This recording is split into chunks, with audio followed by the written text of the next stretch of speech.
You know that feeling. It's a physical heaviness, a sense that the very life you spent years building has started to tighten around you like a suit that no longer fits. Most of us try to fix this with minor adjustments. We tweak our morning routines or pick up a new hobby. But these edge case changes fail because they don't address the structural stagnation underneath. You aren't actually looking for a better routine. You are feeling a deep, primal urge to tear down the entire identity you've spent your adulthood constructing. When minor repairs stop moving the needle, it means the system itself has failed. At that point, you don't need maintenance, you need a total reset. Society pushes the fertilizer approach. We're told to keep adding more skills, habits, and goals, piling them on top of existing selves. This creates systemic gridlock. The sheer weight of carrying your past into your future cracks the foundation, leaving you unable to move forward. Resolving this paralysis requires a counterintuitive shift, choosing radical subtraction over more addition. This is the fire path. It's a deliberate structural reset designed to clear away outdated internal frameworks and return you to a blank slate. Evolution often requires us to destroy a saturated foundation before we can build anything authentic. This isn't aimless destruction. Think of it as a controlled burn, a surgical removal of the internal dead wood that's been choking off your growth. You start by systematically questioning the absolute truths you've lived by.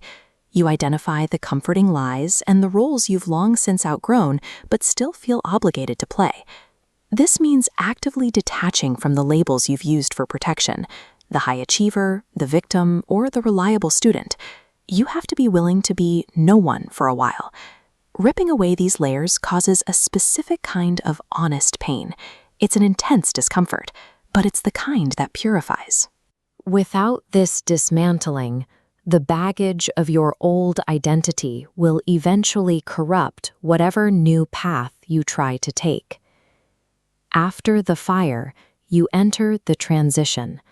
This is the void, the empty space between your old self and the emergence of the new.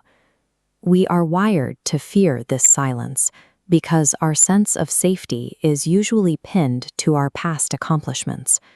When those are gone, the ego panics. But this emptiness is actually a prepared sanctuary. By clearing out the noise, you finally created the room required for a new direction to surface. Only by sitting in that stillness and resisting the urge to start doing things again can you hear the signal of what comes next. In that silence, a new sense of purpose begins to take shape. It arrives as a replacement for everything you were brave enough to let go of. This realization doesn't come from a pro-con list. It feels like a sudden, undeniable click, a soul-deep alignment where you simply know what you are here to do. Because this clarity demands immediate action, it proves that your life's purpose is a result of subtraction, not overthinking.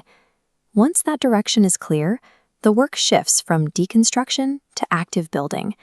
You start constructing a reality centered on this new, authentic insight.